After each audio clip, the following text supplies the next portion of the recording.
Hi masters, అందరికీ నమస్కారం. హంసవేణి గట్టి యూట్యూబ్ ఛానల్కి వెల్కమ్ ఫ్రెండ్స్, వెల్కమ్. ఇంతవరకు ఎవరైనా నా ఛానల్ని సబ్స్క్రైబ్ చేసుకోకపోతే please subscribe my channel friends. మనం ఈరోజు చివరి కలం అనే ఒక స్టోరీని తెలుసుకుందాం. అంటే మనము ఎవరికైనా ఏదైనా ఇస్తే అది తిరిగి పదింతలై మన దగ్గరికి వస్తుంది అనే స్టోరీని, దానికి తగిన స్టోరీని తెలుసుకుందాం ఫ్రెండ్స్. ఒక మధురై అంటే మనందరికీ తెలిసిందే కదా. మధుర మధురతర మీనాక్షి కంచి పట్టున కామాక్షి. చక్కగా ఎంతో చక్కగా మహేష్ బాబు సినిమాలో ఆ సినిమాలో మధుర నగరాన్ని మనకు చూపిస్తారు కదా. అలా మధురై మధుర మీనాక్షి అమ్మవారు ఉంది కదా తమిళనాడు స్టేట్లో. ఇది రియల్ స్టోరీ ఫ్రెండ్స్, నిజమైన స్టోరీ. ఆ నార్త్ వాకిలికి గేటుకి ఎదురుగా ఒక 60 ఏళ్ల వయసు కల ముసలి అతను ఒక పసుపు వస్త్రం వేసుకొని దాని మీద పెన్నులు, పెన్సిలు, రబ్బరు, కంపాక్స్ బాక్సులు, మెండర్లు అవన్నీ వేసుకొని అమ్ముతూ ఉండేవాడు.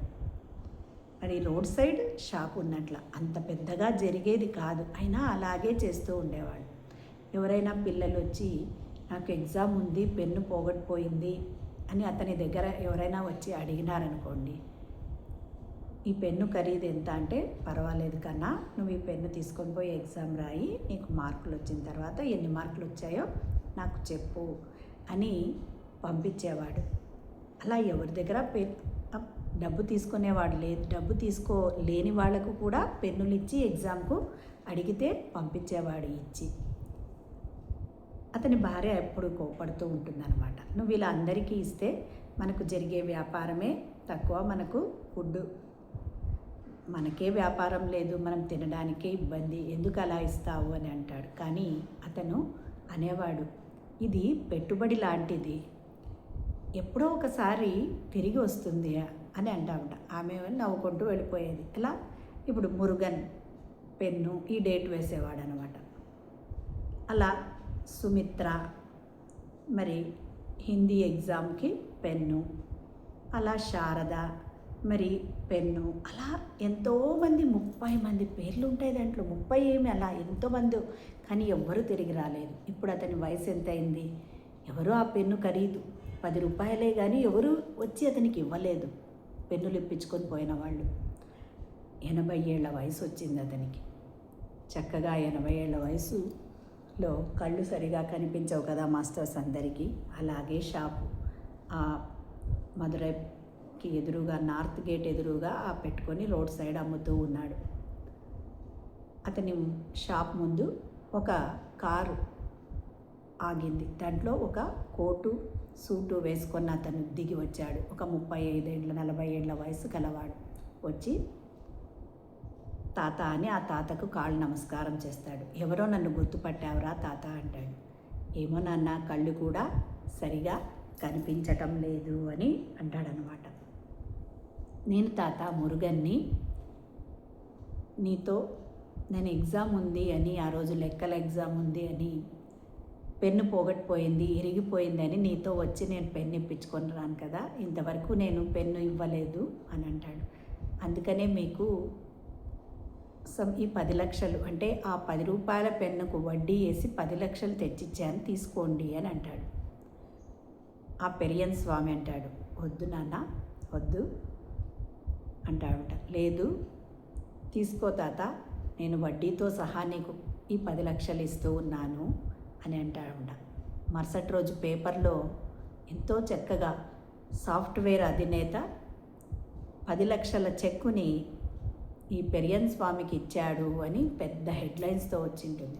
ఆ పేపర్ అందరూ చదువుతుంటారు కదా. అలా చదువుతూ ఉన్న వాళ్ళు ఆ పేపర్ను, సుమతి హిందీ ఎగ్జామ్ పెన్ ఇప్పించుకుంది కదా, అయ్యో ఆ తాత దగ్గర నేను పెన్ ఇప్పించుకున్నాను అని ఆమె పళ్ళు బొకే తీసుకొని వచ్చి ఆ తాతకు నమస్కారం చేసి, తాత నీ దగ్గర హిందీ ఎగ్జామ్ కోసం నేను పెన్ ఇప్పించుకున్నాను అని వస్తుంది.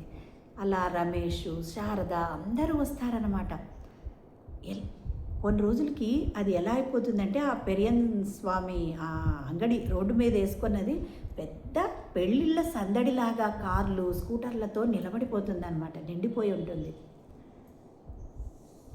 ఇప్పుడు ఆ మురుగన్ ఏం చేశాడో తెలుసా, అక్కడ కొంచెం స్థలం తీసుకొని అక్కడ పెరియన్ స్వామి పెన్ స్టోర్ అని పెట్టి అతను అంటే మామూలుగా అతను పెన్నా టెక్నాలజీస్ అనే సాఫ్ట్వేర్ కంపెనీకే అధినేత.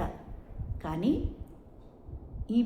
ఈ పెరియన్ స్వామి కోసము చక్కగా అక్కడ కొంచెం స్థలం కొనుక్కొని అక్కడ షాప్ పెట్టి ఆ పెన్నులు మరి పెన్సిల్స్ అవన్నీ అమ్ముతూ ఉండే షాప్ పెట్టాడు. వారానికి 2 రోజులు అక్కడ వచ్చి పెన్నులు అమ్ముతాడు చూడండి. అంతేకాకుండా ఆ షాప్లో ఒక బోర్డు ఉంటుంది, ఎవరికైనా మీకు పెన్ను కావాల్సి వస్తే ఎగ్జామ్ రాయడానికి మీరు తీసుకుని వెళ్ళండి, మార్క్స్ వచ్చినాక చక్కగా అప్పుడు తిరిగి డబ్బిస్తురు అని రాసి ఉంది చూడండి. అంటే మనము ఈ కథ నుంచి ఏం తెలుసుకోవచ్చు ఫ్రెండ్స్ అంటే అక్కడ అతను ఎప్పుడు భార్యతో అనేవాడు, నేను పెట్టుబడి పెట్టాను ఒక చిన్న విత్తనం, ప్రేమ అనే విత్తనం, అంటే ప్రేమతో వాళ్ళు పెన్ను లేదు అని బాధపడుతున్నారు ఎగ్జామ్ రాయడానికి, నేను అది ఇచ్చాను.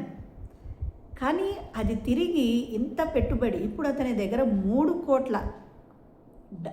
కోట్లంత ఆస్తి, 3 కోట్ల ఆస్తి ఉంది.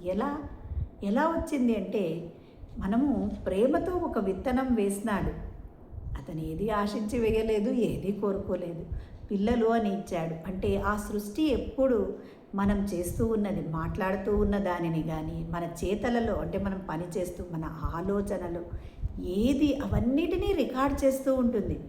ఆ రికార్డు చేసిన దాన్ని మనకి తిరిగి ఇస్తుంది ఫ్రెండ్స్, ఎప్పుడైనా ఇస్తుంది ఫ్రెండ్స్. అందుకనే ఎప్పుడు మోసం చేసిన వంతెన కడితే అది నిలబడదు. ఇప్పుడు మోసం చేసి మనం గెలవచ్చు, కానీ ఏదో ఒక రోజు ఖచ్చితంగా దెబ్బ అనేది మనకు పడి తీరుతుంది. అంటే ఆ భగవంతుడు, ఆ యూనివర్స్ చూస్తూ ఉంటుంది, ఏదో ఒక రోజు దెబ్బ ఖచ్చితంగా. అంటే ఎందుకు ప్రతీదీ రికార్డ్ చేస్తూ ఉంటుంది. అందుకని మరి ఏం చెప్తారో తెలుసా, నువ్వు ఎలా ప్రవర్తించాలి, అబ్బా నేను ఇక్కడ ఎవ్వరు లేరు, నేను ఒక్కటే ఉన్నాను అని, కానీ కెమెరా అనేది నీ ముందు ఉంది అంటే అప్పుడు నువ్వు ఎలా ప్రవర్తిస్తావు, అలా ఉండాలి మనం ప్రతి క్షణం. అందుకనే మనం ఏది ఇస్తే, మనం ప్రేమని ఇస్తే ప్రేమ తిరిగి వస్తుంది. మరి అందుకనే మనం జీవితంలో మనం ఆహారాన్ని ఇస్తే అది 10ంతలే, అంటే అది వాళ్ళే ఇవ్వాలి అని లేదు మాస్టర్స్. మనకు ఎవరికో అందాల్సిన టైంలో ఆ భగవంతుడే చూస్తాడు అంటాం కదా, అలా యూనివర్స్ ఖచ్చితంగా తప్పులు చేసినా ఏది చేసినా అనుభవించాల్సిందే. కర్మ మనల్ని వదిలిపెట్టదు, అవునా ఫ్రెండ్స్? కాబట్టి మనం ఎలా ఉండాలి, నీతిగా నిజాయితీగా మనకు ఉన్నంతలో ఇతరులకు సహాయం చేయాలి, ప్రేమతో ఉండాలి. మరి అలాగే ధ్యానం ఎలా చేయాలి అంటే మరి సుఖస్థిరాసనంలో కూర్చోవాలి, పైన కూర్చునే వాళ్ళైతే కాళ్ళు 2 క్రాస్ చేసుకోవాలి, మరి వేళ్ళలో వేళ్ళు పెట్టుకోవాలి, కళ్ళు 2 సుతారంగా మూసుకోవాలి. మన సహజమైన శ్వాసను గమనించడమే ధ్యానం ఫ్రెండ్స్. అలా గమనిస్తూ ఉంటే మనకు చక్కగా మరి ఆలోచన రహిత స్థితి ఏర్పడుతుంది. అప్పుడు మనకు మరి ఆ కాస్మిక్ ఎనర్జీ అనేది మనలో ప్రవహిస్తుంది ఫ్రెండ్స్. అదే ఆత్మస్థితి, మరి అదే ధ్యాన స్థితి. Thank you friends, thank you.